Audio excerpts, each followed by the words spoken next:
کہ وہ اس سلسلہ میں محاسبہ کریں اور یہ دیکھیں کہ کہیں شریعت کی خلاف ورزی کی وجہ سے ان کے گھر کی طرف تو لعنتوں کا رخ نہیں ہو رہا، کیونکہ نبی اکرم صلی اللہ علیہ وسلم جب ملعونہ کہہ رہے ہیں تو وہ گھر کیسے رحمتوں کا گہوارہ بنے گا کہ جن میں سرکار دو عالم صلی اللہ علیہ وسلم کے ہی حکم کے مطابق حکم ہے کہ وہ اس پہ لعنت کی جائے اس گھر میں رہنے والیوں پر، تو پھر کس طرح دعائیں قبول ہوں گی اور کس طرح اللہ کی رحمتوں کا رخ اس گھر کی طرف ہو سکتا ہے۔ اس سلسلہ میں نبی اکرم نور مجسم شفیع معظم صلی اللہ علیہ وسلم نے صحابہ کرام رضی اللہ تعالی عنہم کی جو تربیت کی، اس تربیت کے پیش نظر آگے احکام کا بیان ہوا اور صحابہ کرام رضی اللہ تعالی عنہم نے اس پر عمل کر کے دکھایا۔ ہمارے آقا صلی اللہ علیہ وسلم کا فرمان ہے جو ابو موسیٰ اشعری رضی اللہ تعالیٰ عنہ روایت کرتے ہیں، اذا استعطرت، جب عورت نے خوشبو لگائی، اذا استعطرت المرأة، جب عورت نے خوشبو لگائی، فمرت علی القوم، اور وہ گزری کچھ لوگوں کے پاس سے،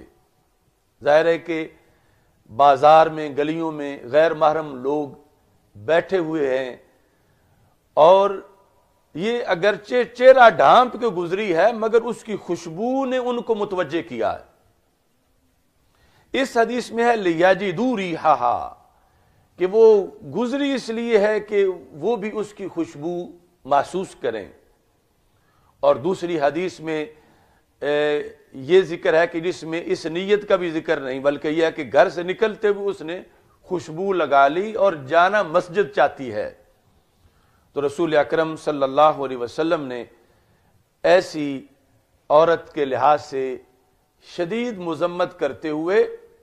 زانیہ کا لفظ اس کے بارے میں استعمال کیا، اور مردوں کے لحاظ سے کہا کل عین زانیۃ، ہر آنکھ جو غیر محرم کی طرف اٹھے وہ زانیہ ہے،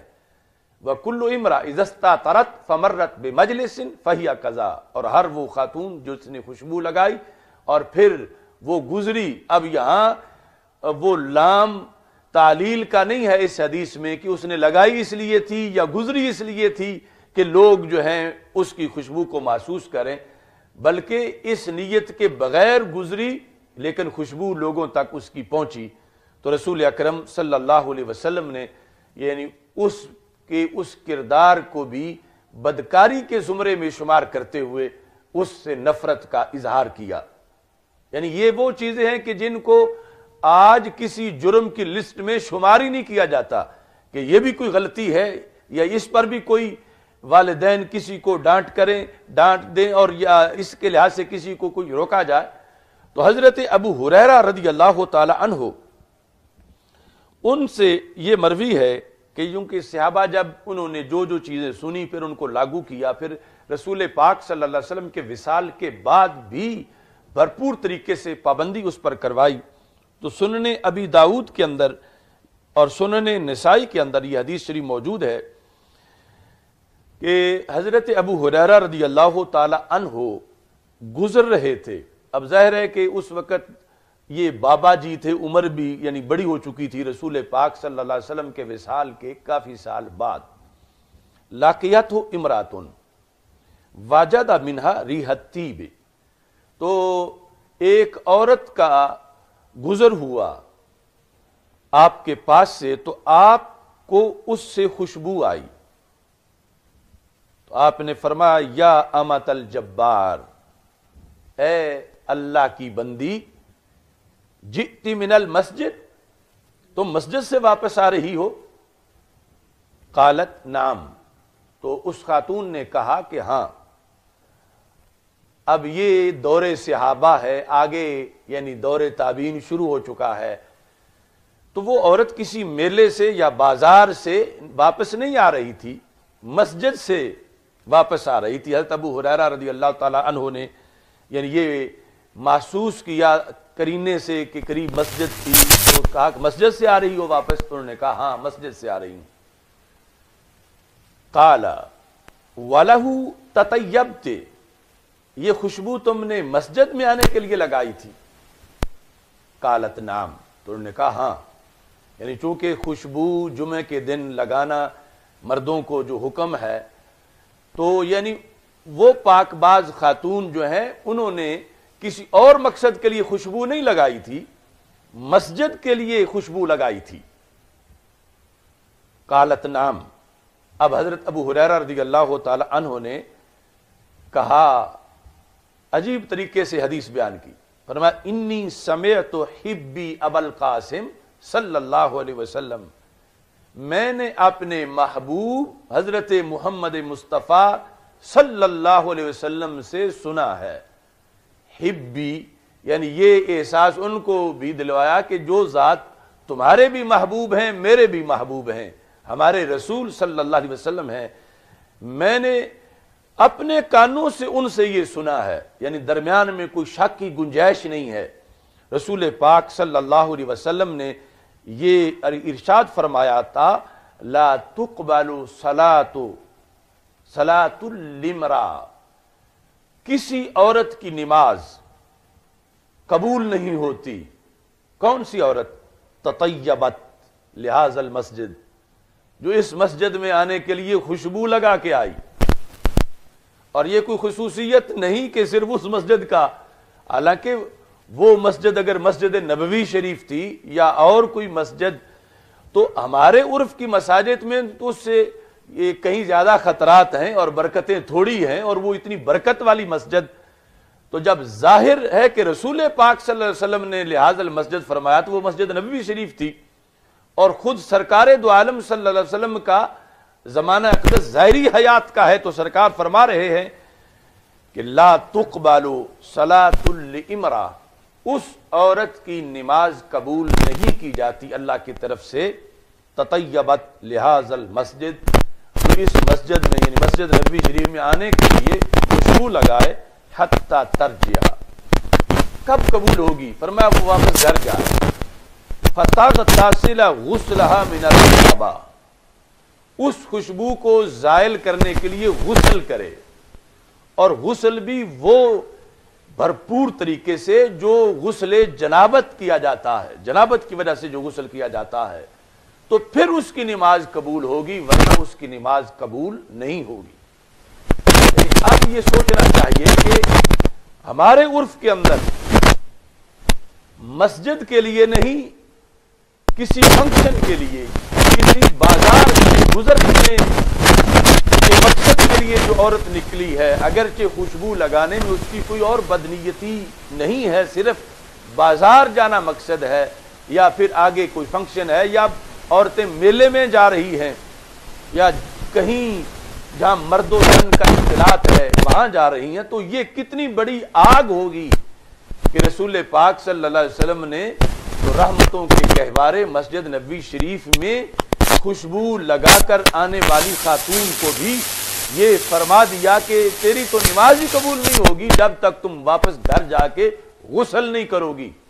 اور غسل بھی وہ کہ جو جنابت کی وجہ سے غسل کیا جاتا ہے۔ تو اس سے آج اندازہ لگانا چاہیے کہ رسول پاک صلی اللہ علیہ وسلم کی ظاہری حیات میں کتنا معاشرہ مقدس ہے، کس حد تک رحمتیں برس رہی ہیں، کس حد تک امن ہے سوسائٹی کے اندر، کس حد تک فسق و فجور کا خاتمہ ہے۔ اور ایک خاتون مسجد کے لیے خوشبو لگا کے آئے تو سرکار فرماتے ہیں نہیں، وہ لوٹے واپس جائے اور وہ گھر جا کے غسل کرے تو پھر اس کی نماز قبول ہوگی، ورنہ قبول نہیں ہوگی۔ تو آج 15ویں صدی میں جب بازاروں میں معاذ اللہ ہر طرف شیطان ننگا ناچ رہا ہو، اور یعنی فحاشی اور خائن نگاہیں اور اس طرح کے اتنے زیادہ خطرات، اس میں کیسے یہ اجازت دی جا سکتی ہے، یا کوئی ایسا کر کے کیسے سمجھتی ہے کہ وہ رسول پاک صلی اللہ علیہ وسلم کی خادمہ ہے اور نبی اکرم صلی اللہ علیہ وسلم کی محبہ ہے، یا اس کے عمل کی وجہ سے معاشرے کو کوئی ضرب نہیں لگ رہی۔ یہاں تو رسول پاک صلی اللہ علیہ وسلم نے نماز کے لیے مسجد میں آنے کے لیے جو خوشبو لگائی گئی، اس پر مواخذہ کرتے ہوئے حکم دیا، اور صحابی رسول صلی اللہ علیہ وسلم آگے اس کا ابلاغ کر رہے ہیں اپنے عہد میں بھی کہ جب ایک خاتون جو باپردہ ہیں، جن کا چہرہ بھی ڈھانپا ہوا ہے، جن کو وہ پورے اسلامی لباس میں ہیں، جن کے زیور کی کوئی آواز نہیں آ رہی، لیکن صرف ایک خاموش چا سبب خوشبو والا پایا گیا ہے جس میں ان کی کوئی بری نیت بھی نہیں، تو پھر بھی حضرت ابو ہریرہ رضی اللہ تعالی عنہ نے اس پر رد کیا اور کہا کہ سن لو یہ حدیث شریف، یہ ہمارے محبوب حضرت محمد مصطفیٰ صلی اللہ علیہ وسلم کا فرمان ہے، یعنی ہماری بہتری کے لیے ہے، ہمارے فائدے کے لیے ہے جو ہمارے آقا صلی اللہ علیہ وسلم نے فرمایا ہے، تو آئندہ اس سے تم اجتناب کرو، کہ ورنہ جس مقصد کے لیے آئی ہو یعنی نماز پڑھنے کے لیے، وہ نماز بھی قبول نہیں ہوگی۔ تو یہ فتویٰ کسی یعنی 15ویں صدی کے مفتی کا نہیں، یہ صاحب شریعت حضرت محمد مصطفیٰ صلی اللہ علیہ وسلم کا فرمان ہے کہ جو لوگوں کو جہنم سے بچانے کے لیے دنیا میں جلوہ گر ہوئے۔ ایسے ہی حضرت امیر معاویہ رضی اللہ تعالی عنہ جب آپ امیر المومنین تھے، یعنی حضرت امام حسن رضی اللہ تعالی عنہ نے جب آپ کو امارت دے دی، تو آپ حج کے موقع پر مدینہ منورہ جب آئے، یعنی چونکہ شام میں تھے، مکہ مکرمہ سے ہو کر مدینہ منورہ آئے یا مدینہ منورہ سے ہو کے حج کے موقع پر مکہ مکرمہ جانا تھا، تو آپ نے مدینہ منورہ میں ایک خطاب ضروری سمجھا۔ منبر پہ جب بیٹھے تو جو ساتھ ایک ان کے سپاہی تھا، اس کے ہاتھ میں بالوں کا گچھا تھا، تو آپ منبر پہ کھڑے ہو کے آپ نے فرمایا یا اہل المدینہ این علماؤکم، اے مدینے والو تمہارے علماء کہاں گئے ہیں؟ این علماؤکم۔ اب صحابہ رضی اللہ تعالیٰ عنہ اس ماحول میں ہیں اور تابعین ماحول میں ہیں، اور بعد والے لاکھوں ولیوں سے بڑے وہ سارے ولی ہیں۔ آپ نے فرمایا تمہارے علماء کہاں ہیں؟ وہ اپنی ڈیوٹی نہیں دے رہے۔ کس لیے؟ آپ نے وہ گچھا بالوں کا ہاتھ میں پکڑ کے دکھا کے فرمایا کہ سمعت رسول اللہ صلی اللہ علیہ وسلم ینہا عن مثل ھذہ، میں نے رسول پاک صلی اللہ علیہ وسلم سے یہ سنا کہ آپ نے عورتوں کو اس طرح کے بال اپنے بالوں میں لگانے سے منع کیا تھا، اور فرمایا تھا انما ہلکت بنو اسرائیل، کہ بنی اسرائیل اس وقت ہلاک ہوئے حین اتخذ ھذہ نساؤہم، جب ان کی عورتوں نے اس طرح کے فیشن شروع کر دیے۔ یعنی آج جس کام کو کوئی خطرہ ہی نہیں سمجھا جا رہا، وہ صرف کہیں انہیں وہ پڑا ہوا وہ بالوں کا گچھا نظر آیا، یا کوئی اس طرح کی صورتحال کسی جانور کے، ظاہر ہے کہ اس وقت کوئی ایسی فیکٹری تو تھی نہیں کہ جس میں اس طرح کے نرم و نازک ریشے بنائے جائیں، وہ کسی جانور کے تھے، یا کس طرح اس کا استعمال ابھی شروع ہوا تھا کہ عورتیں اپنے بال زیادہ ظاہر کرنے کے لیے یا لمبے ظاہر کرنے کے لیے ان کو اپنے بالوں میں جب ملانا شروع کیا گیا، تو آپ نے سارے فقہائے مدینہ، علماء مدینہ کو یعنی اس سلسلے میں جھڑکی دی، اور اہل مدینہ کو کہا کہاں ہیں تمہارے علماء، کیوں تبلیغ وہ نہیں کر رہے کہ معاشرے کے اندر یہ صورتحال جو ہے وہ نظر آ رہی ہے۔ اور یہ کہا کہ یہ صرف ایسا نہیں ہے کہ ایک عورت کی حد تک مسئلہ ہے، اس کا ایک ذاتی عمل ہے، نہیں، اس سے پوری امت پر ضرب لگے گی کہ جس طرح بنی اسرائیل کی عورتوں نے ایسا کیا تھا تو وہ ہلاک ہو گئے تھے، تو اگر اس امت میں بھی عورتیں ایسے فیشنوں کی طرف آئیں گی تو پھر امت کس طرح باقی رہے گی اپنے صحیح قد اور صحیح معیار کے ساتھ۔ تو آج یہ سبب ہے ہمارے معاشرے کے اندر ان ہلاکتوں کا، اور پھر پوری امت کی روحانیت پر جو اثر پڑ رہا ہے اور تقدس پر جو اثر پڑ رہا ہے، اور اس کی وجہ سے جو دلوں میں بزدلی آ رہی ہے، اور اس کی وجہ سے جو غیرت کا خاتمہ ہو رہا ہے، تو یہ ہے یعنی